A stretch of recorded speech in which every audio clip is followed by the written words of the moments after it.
তৈনখালের উজানে যতই যাচ্ছি এখানকার স্থানীয়রা যারা থাকেন তাদের সেই বেদনার কষ্টের গল্পগুলো চোখে দেখতে পাচ্ছি।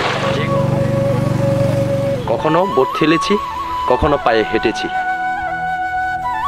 তাদের গল্পগুলো তাদের কাছে গিয়ে শুনব এবং সেই গল্পই যাচ্ছি এক দূর পাহাড়ে, যে পাহাড়ে মানুষগুলো থাকে পাহাড়ের চূড়ায়। চারটিমরো পাড়া সেখানে থাকেন। সে পাড়ার বনফুলগুলোকে আশার আলো জাগানোর জন্যই আমাদের এই ছুটে চলা। কিন্তু এই ছুটে চলতে গিয়ে আমরা এসেছি বান্দরবানের আলীকদমের দুর্গম এক পাহাড়ে।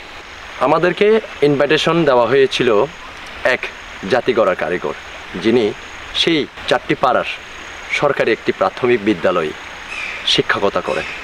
সকাল 10টার দিকে আমরা আলীকদমে আসি। আলীকদম বাজার থেকে চলে আসি হচ্ছে পানবাজার, আর পানবাজার থেকে চলে যাই হচ্ছে আমরা আমতলির ঘাট। সেই ঘাট থেকে বোট যখন ছাড়ে, সেই বোট যখন তৈনখালের উপর দিয়ে চলে, তৈনখালের পানির লেয়ারের কম থাকার কারণে কখনো বোট ঠেলেছি, কখনো পায়ে হেঁটেছি। এইভাবে করতে করতে করতে করতে দোছুরি বাজার পৌঁছতে আমাদের 4 ঘন্টা সময় লেগে যায়। আর আমরা যারা আসছি এখানে 8 জন, আমরা সকলেই হচ্ছে এই পথের নতুন পথিক। আমরা কোনো দিন আসি নাই এবং এই এতই যে দুর্গম, যেটি হয়তো আপনাদেরকে আমি বোঝাতে পারবো না। হয়তো আপনারা ক্লোজশটে দেখছেন যে আমাদের পথ চলা কখনো জিরিতে, কখনো পাহাড়ের চড়াই, কখনো পাহাড়ের নিচে নামছি। এইভাবেই হচ্ছে আমাদের পথ চলতে হচ্ছে।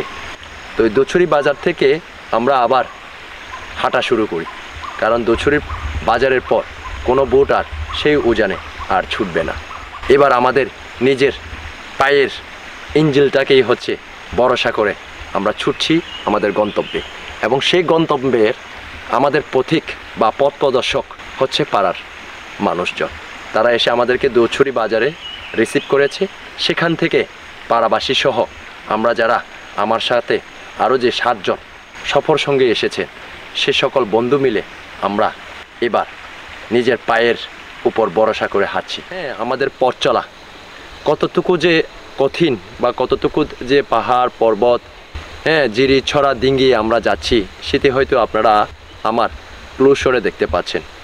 আগামীকাল হয়তো সেই 4 পাড়ার যারা পাহাড়ের চূড়ায় থাকে, সেই মনো সম্প্রদায়ের বনফুলগুলো একটি পাঠশালায় একত্রিত হবে। সেখানে হয়তো সেই মনোদের স্বপ্নের পাওয়া প্লুঙের সুর বেজে উঠবে।